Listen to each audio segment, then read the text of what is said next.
ঠাকুরের উদ্দেশ্য কি, দীনকৃষ্ণ ঠাকুর চাচ্ছে কি, মন দিয়ে শুনবেন। দীনকৃষ্ণ ঠাকুর চাচ্ছে কলঙ্ক মুক্ত সনাতন ধর্মকে প্রতিষ্ঠা করতে। সনাতন ধর্মের ভিতরে যত নোংরা নোংরা গল্পগুলো আছে, সেই গল্পগুলোকে আপডেটেড করতে, বাদ দেওয়ার জন্য দীনকৃষ্ণ ঠাকুর চেল্লাচ্ছে। এবার বলতে পারেন যে বাবা, ধর্মগ্রন্থের ভিতরে নোংরা গল্প আছে, আপনারা জানেন না ভগবান শ্রীকৃষ্ণের নামে এত জঘন্য জঘন্য নোংরা গল্প লেখা হয়েছে, যা আপনি ছেলে মেয়ে তো দূরের কথা, আপনি নিজে সেই বই খুলে পড়তে লজ্জা পাবেন। পড়ে নেবেন মৎস্য পুরাণ।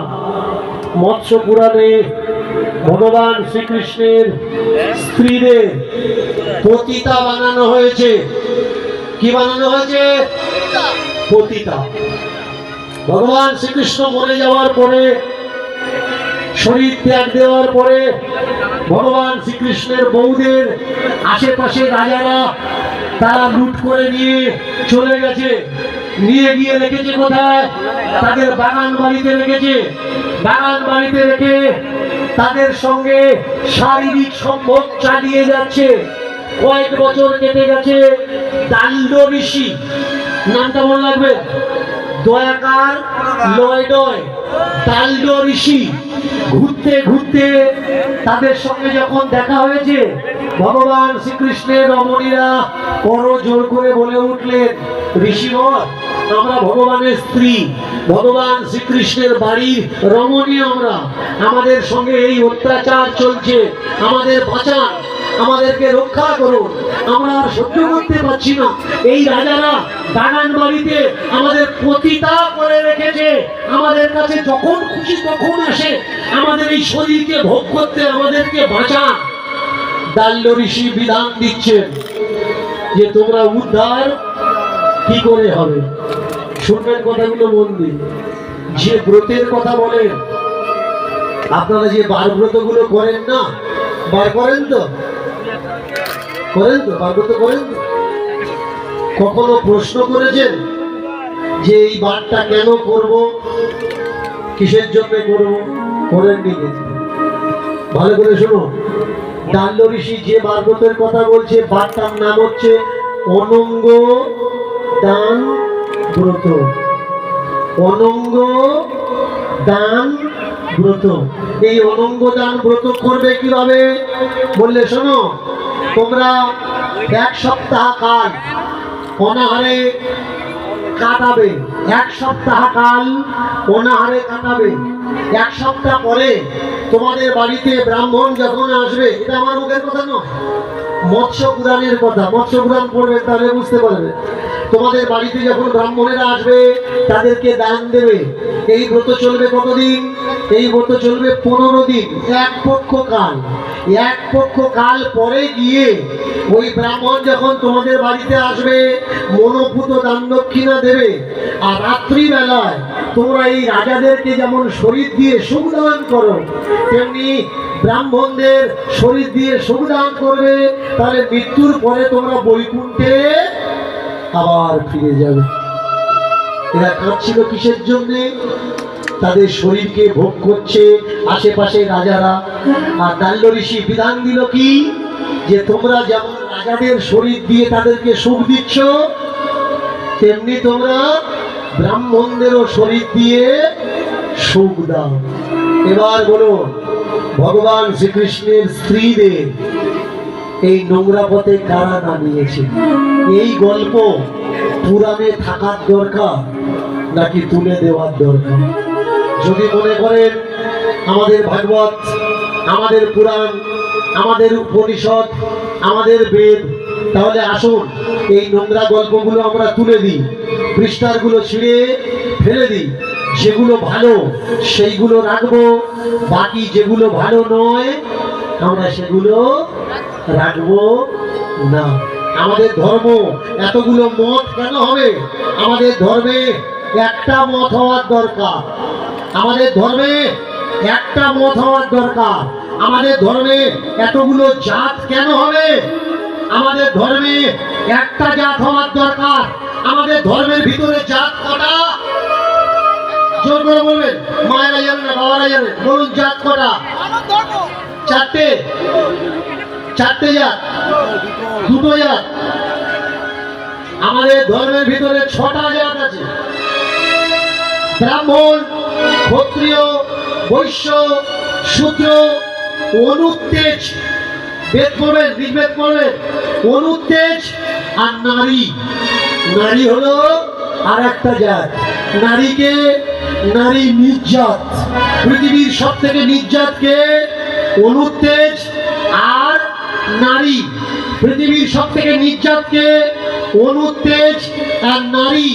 নারীকে কি বলা হয়েছে? গীতাতে বলা হচ্ছে নারী পাপ জনি। নারীকে নারী পাপ জনি। মায়েদের ভিতরে একটা প্রমাণ আছে, সেটা হচ্ছে মেয়ে ছেলের পায়ে পায়ে, মেয়ে ছেলের পায়ে পায়ে দোষ। এবার বলুন, এ কথাটা সত্যি কথা না মিথ্যে কথা? স্বর্গ কোথায়? স্বর্গ কোথায়? মায়ের পায়ে। তাহলে মায়ের পায়ে যদি স্বর্গ হয়, মা মেয়ে ছেলে, মায়ের পায়ে যদি স্বর্গ হয়, তাহলে সেই মায়ের পায়ে পায়ে দোষ কি করে হয়? একটা পুরাণ আর একটা পুরাণের সঙ্গে মেলাবেন, মিলছে না। গীতা যদি মানেন তাহলে বেদ মিথ্যে হয়ে যাবে, আর বেদ যদি মানেন তাহলে গীতা মিথ্যে হয়ে যাবে। ব্রহ্মবৈবর্ত পুরাণ যদি মানেন তাহলে গিয়ে মনুস্মৃতি মিথ্যা হয়ে যাবে। ব্রাহ্মণ, ক্ষত্রিয়, বৈশ্য, শূদ্র, চার জাত। জাত কটা? ব্রাহ্মণ, ক্ষত্রিয়, বৈশ্য, শূদ্র, এই চার জাত। আর সব থেকে বড় জাত কে? কে বড় জাত মায়েরা? ব্রাহ্মণ বড় জাত। এবার বলুন তো, একটা মায়ের যদি চারটে ছেলে হয়, তাহলে কোনটা কোন জাত হবে? চারটে চার জাত হবে না চারটে এক জাত হবে?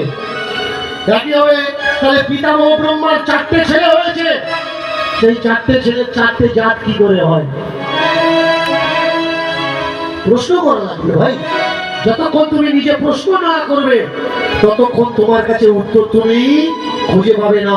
পৃথিবীতে কোনো জাত নেই, কোনো পাত নেই, শুধু নারী আর পুরুষ। আমরা কারা? আমরা মানুষ।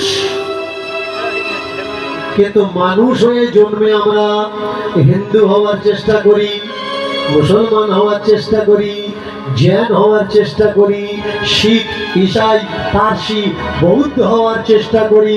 বলুন তো মায়েরা, মায়ের পেটের থেকে যখন আমরা বেরিয়েছি, আমরা কি ছিলাম? আমাদের কোনো ধর্ম ছিল না। আমরা যখন বড় হয়েছি, আমাদের গায়ে ধর্মের দাগ লাগিয়ে দেওয়া হয়েছে।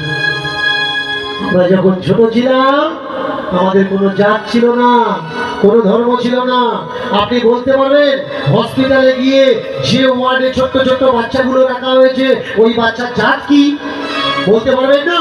এত ঘৃণিত মানের প্রথা। উপনয়ন হওয়ার পরে ব্রাহ্মণের ছেলে ব্রহ্মচারী হয়ে যাচ্ছে, দ্বিজ ব্রাহ্মণ হয়ে যাচ্ছে। দেখুন, উপনয়ন দিতে গিয়ে এরা করছে কি? যে মা ছেলের পায়ে ধরছে। বলুন, এরা কখনো হিন্দু হতে পারে?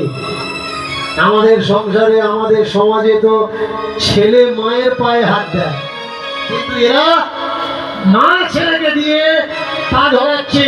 কারণ এরা বিদেশি, কিন্তু মাগুলো এদেশি। ব্রাহ্মণের জাত আছে, কিন্তু ব্রাহ্মণের বইয়ের কোনো জাত নেই। ব্রাহ্মণ পৈতাতে চিনি, কিন্তু বামনি চিনি কেমনে? শাস্ত্র বলছে ব্রাহ্মণ ব্রাহ্মণ নয়, কিন্তু ব্রাহ্মণের স্ত্রী ব্রাহ্মণ নয়। ব্রাহ্মণের স্ত্রী হচ্ছে শূদ্রা নীল। ব্রাহ্মণের স্ত্রী নিচ জাত, কিন্তু ব্রাহ্মণ উঁচু জাত। এটা কে বলছে? আমি বলছি না, শাস্ত্র বলছে। আসুন না, এই হিংসা ঘৃণার শাস্ত্রগুলো মুছে দিয়ে আমরা একটা প্রেমের শাস্ত্র তৈরি করি। এই হিংসা ঘৃণার জাত বিদ্বেষ মুছে দিয়ে আমরা একটা সমাজ তৈরি করি, একটা ধর্ম তৈরি করি, যে ধর্মের নাম হবে মানুষ ধর্ম, যেখানে কোনো উঁচু থাকবে না, যেখানে কোনো নিচু থাকবে না, যেখানে ঠাকুর পূজা করতে গেলে কোনো ব্রাহ্মণের প্রয়োজন হবে না। আপনার ঠাকুর সকাল থেকে ঠাকুর ঘরটা আপনি সাজাবেন। আপনি বাঙালি হলে বাংলায় বলবেন, বিহারি হলে বিহারিতে বলবেন, ভোজপুরিতে বলবেন, ওড়িয়া হলে ওড়িয়াতে বলবেন, কেরাল আসামে হলে আসামি ভাষায় বলবেন। যে যে ভাষা সেই ভাষায় ঠাকুরকে পূজা করবেন। আসুন না, কারোর প্রয়োজন বাদ দিয়ে আমাদের ঠাকুর আমরা সাজাই, আমরা পূজা করে দিই। আপনারা বলতে পারেন যে বাবা ঠাকুর তো সংস্কৃত ছাড়া বোঝে না, বাংলা কথা বুঝবে, ওড়িয়া ভাষা বুঝবে, ভোজপুরি বুঝবে, কেরাল ভাষা আসামি ভাষা বুঝবে। কে বলেছে বুঝবে না? তোমার মনে কোনো আশা হয়েছে, কোনো চাহিদা হয়েছে, ঠাকুর ঘরে গিয়ে যখন তুমি মানত করছো তখন সংস্কৃত বলো না বাংলায় বলো। যখন তুমি মানত করছো ঠাকুর ঘরে গিয়ে মনে মনে যে আমার বৌমার কোলে একটা নাতি দাও, সংস্কৃতিতে বলো নাকি বাংলায় বলো? মনে মনে নিশ্চয়ই সংস্কৃত বলো না, বাংলায় বলো। তাহলে সেখানে মানত করার সময় ঠাকুর যদি বাংলা বুঝতে পারে, পুজো করার সময় ঠাকুর বাংলা কেন বুঝবে না? আসুন না, আমাদের ঠাকুর আমরা সাজিয়ে দিই, দিয়ে বলি যে ঠাকুর এই খেতে দিলাম, তুমি খাও, আর নাইবা খেলে তোমার নাম করে আমরা উৎসর্গ করলাম, তোমার প্রসাদটা আমরা সবাই মিলে গ্রহণ করব। মায়েরা বড় ঠাকুরের বার করেন তো, বড় ঠাকুরের বার করেন তো, জোরে বলুন, বলুন। বড় ঠাকুরের সিন্নি ঘরে খাটের উপরে বসে খান না পুকুর পাড়ে বসে খান? পুকুর পাড়ে বসে খান, বাড়িতে বসে খাবে। ঠাকুর যদি মনে করেন ঠাকুর পূজাকে এমন ঘৃণা করেন কেন? শ্রাবণ মাসে বাবার বার করেন তো, ভোলেনাথ বাবার বার করেন তো, কি পূজা করেন? ভোলেনাথের পূজা করেন না লিঙ্গ পূজা করেন? কোনটা পূজা করেন? লিঙ্গ পূজা করেন। তা আসুন না, এবছর থেকে আমরা ভোলেনাথ পূজা শুরু করি। লিঙ্গ পূজা কেন করবো? ভোলেনাথের মূর্তি তৈরি করে ভোলেনাথের ছবি রেখে ভোলেনাথ পুজো করবো। এদের চালাকিটা দেখুন। আপনি যখন বড় ঠাকুরের বার করছেন, বার করে আপনি ডালাতে যে ফলটা দেন, ওই ফলটা কাটা দেন না গোটা দেন? জোরে বলবেন। গোটা। ফলটা গোটা দেন, কেটে দেন। আর বামুনকে যে ফলটা দান করেন ওটা কাটা না গোটা? কেন গোটা কেন? ও জানে 10 দিন ধরে খাবো, কাটা হলে বেশি দিন থাকবে না। ওটা ও জানে, কিন্তু ওটা আপনি। প্রসাদটা যদি ভালো হবে, আসুন না, যে ফলটা কোঁচা আছে ওই ফলটা নিয়ে ওকে দিই। গোটাটা কেন দেবো? ও কোনো প্রসাদের ধার ধারে না। ও জানে এক গামলা ফল যদি হয় 10 দিনের জায়গায় 15 দিন থাকবে, কিন্তু ফল যদি কাটা হয় 2 ঘন্টার জায়গায় 4 ঘন্টা থাকবে না, কালো হয়ে যাবে। এর জন্য ওর বেলা গোটা, আর ভগবানের বেলায় তোমার ভাগ্যটাও কপালটাও কাটা কাটা কাটা। আর তোমাদের ফল খেয়ে ওদের ভাগ্যটা গোটা। এর জন্য দুঃখী তোমরা, সুখী কারা? আমি কিন্তু ওদের নিন্দা করছি না, শুধু তোমাদের খোঁচা মারছি। ওটো, জাগো, সকাল হয়েছে, আর ঘুমিও না। এবার ওঠো। 21 শতাব্দীতে দাঁড়িয়ে মানুষ পৃথিবী থেকে চাঁদে চলে যাচ্ছে। ঝড়টা হচ্ছে নাকি? ঝড় হচ্ছে? 21 শতাব্দী মানুষ পৃথিবী থেকে চাঁদে চলে গেছে, কিন্তু আমরা এখনো মনে করি সূর্যটা পৃথিবীর চতুর্দিকে ঘুরছে। কেন? ওটা রামায়ণে লেখা আছে। বলুন তো, কুন্তী বাড়ি কোথায়? হস্তিনাপুর। কুন্তীর বাড়ি কোথায়? হস্তিনাপুর। পৃথিবীতে ছোট্ট একটি দেশ, আর এই দেশেতে তার জন্ম হয়েছে, এই দেশে বিবাহ হয়েছে। সাইজ কতটুকু? এতটুকু সাইজ, এতটুকুও নয়। আপনি যখন স্যাটেলাইট থেকে পৃথিবীকে দেখবেন আর কখনো ইমেজিং করবেন যে পৃথিবীর মানুষের কতটুকু সাইজ হতে পারে, সেখানে মাইক্রো সাইজ। এবার বলুন, পৃথিবী ছাড়া সূর্য কত বড়? আনুমানিক 13 লক্ষ গুণ বড়। এইবার ওই সূর্য এখানে কুন্তীর সঙ্গে শারীরিক মিলন করলো, তার পেটে বাচ্চা এলো। কুন্তীর প্রথম বাচ্চা হয়েছে কোথা থেকে? কানের থেকে। এখানকার বাচ্চা এখান থেকে বেরোয়? একটু চিন্তা করবেন কি করে বেরোয়। কিন্তু শাস্ত্রে লেখা আছে। ওরা সব জানে, কিন্তু আপনি জানেন না। ওরা হাতিকে উড়িয়ে দিচ্ছে আকাশে, হাতি আকাশে উঠছে। ওরা ছাগলকে আকাশে উড়িয়ে দিচ্ছে, ওরা ঘোড়াকে আকাশে উড়িয়ে দিচ্ছে, উঠছে। ওরা হরিণকে আকাশে উড়িয়ে দিচ্ছে, উঠছে। আপনি আমি আমরা শুনছি। কেন জানেন? মহাভারতের প্যারাগ্রাফের শেষে লেখা আছে, মহাভারতের কথা অমৃত সমান, কাশিরাম দাস কহে শুনে পুণ্যবান। ওই গাঁজাখুরি গল্পগুলো কারা শুনছে? পুণ্যবানেরা শুনছে। আর আপনি শোনার মনে মনে হচ্ছে তাহলে আমি বড় পুণ্যবান। আপনার মতন বেবকুফ পৃথিবীতে নেই। মাটির তলা থেকে বাচ্চা হচ্ছে, আপনি বিশ্বাস করছেন? কানে থেকে বাচ্চা হচ্ছে, আপনি বিশ্বাস করছেন? উরোর থেকে বাচ্চা হচ্ছে, আপনি বিশ্বাস করছেন?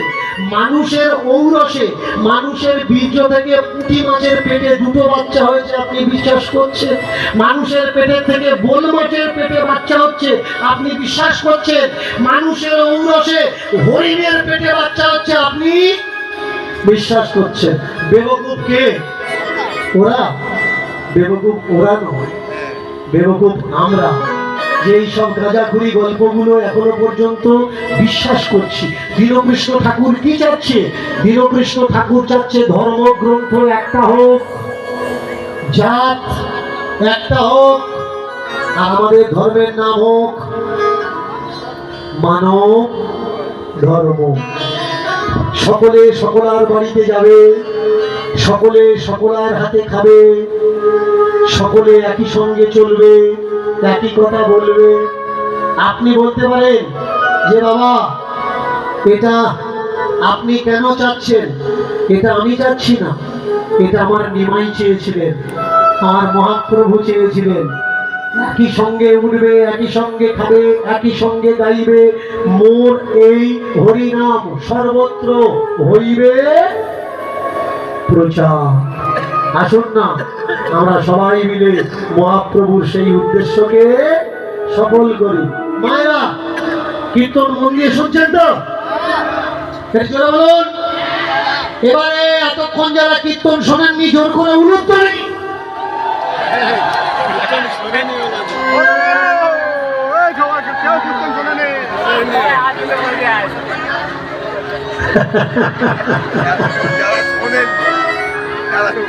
বললে হবে না কীর্তন শুনতে গেছিলাম কিছু পাইনি।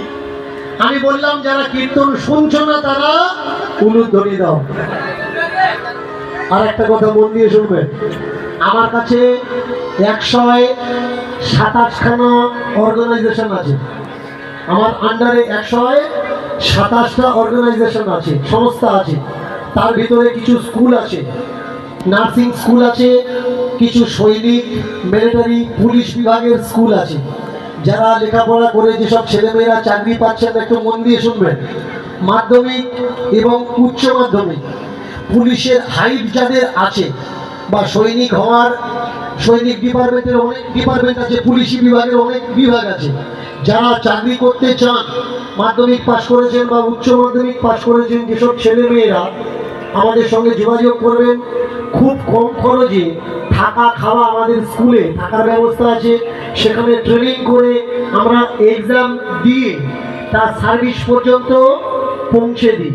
যারা চাকরি পাননি তাদের জন্য 17.5 বছর বয়স থেকে 27 বছরের ভিতর পর্যন্ত যদি মনে করেন যোগাযোগ করবেন, আমি কমিটিতে একটা কার্ড দিয়ে যাচ্ছি, আপনারা যোগাযোগ করবেন। বিশ্বের সব থেকে বড় কি? কর্মই হলো বড়। আর ধর্ম কি? কর্মই হলো ধর্ম। জন্ম হোক যত্র তত্র, কর্ম হোক ভালো। আসুন আমরা সবাই মিলে লেখাপড়া করে শিক্ষিত হয়ে এই দেশকে উন্নতির দিকে এগিয়ে নিয়ে যাই। আমরাই পারি এই দেশকে বিশ্বগুরু বানাতে, আমরাই পারি এই জগৎকে ভারত সভায়